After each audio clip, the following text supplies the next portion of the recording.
तो चलिए, आप पूर्व मुख्यमंत्री भूपेश बघेल कल संसद में हुए राहुल गांधी के बयान को लेकर क्या कुछ कह रहे हैं, आपको सुनाते हैं। क्या पूरी दुनिया के लोग इसे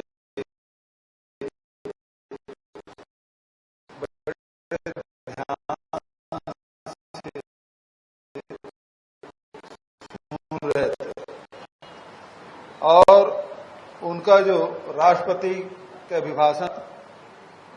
विपक्ष के नेता की हैसियत से बहुत ही धारदार भाषण उन्होंने दी और आप सब ने देखा कैसे चुन चुन के शब्द बाण राहुल जी के मुख से निकल रहे थे और सीधा सत्ता पक्ष में बैठे हुए नेताओं के मर्म स्थल को वो बींध रहे थे। प्रधानमंत्री को 2 बार खड़ा होना पड़ा, गृह मंत्री को 2 बार खड़ा होना पड़ा, रक्षा मंत्री को खड़ा होना पड़ा, कृषि मंत्री को खड़ा होना पड़ा और सभी विषयों पे उन्होंने बात रखी। लेकिन जो सबसे ज्यादा सत्ता पक्ष के लोगों को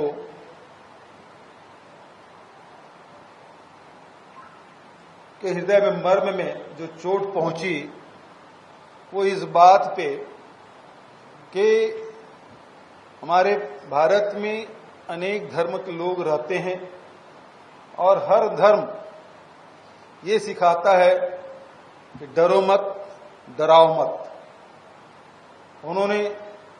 शिव जी की तस्वीर दिखाई, गुरु नानक की तस्वीर दिखाई, इस्लाम में जो कहा गया है उसके बारे में और क्रिश्चियनिटी में जो बातें कही गई उसके बारे में बात कही और एक एक उदाहरण देके उन्होंने बताने का प्रयास किया कि आप जो लोगों को डरा रहे हैं पिछले 10 साल से, उद्योगपतियों को, व्यापारियों को जिस प्रकार से आप डरा रहे हैं वो हमारे भारतीय सभ्यता में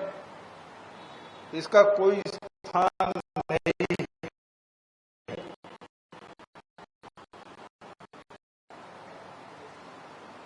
शिव जी की तस्वीर दिखाने पर वो भड़क गए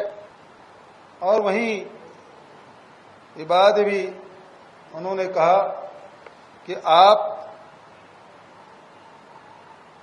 भारतीय जनता पार्टी के नेताओं की तरफ इशारा करते हुए उन्होंने कहा कि आप हिंदुओं का प्रतिनिधित्व नहीं करते, न मोदी जी करते हैं, न आरएसएस करते हैं, न बीजेपी करते हैं। आप हिंसा और भय का वातावरण पूरे देश में बना के रखे हैं जो गलत है और इसी बात पर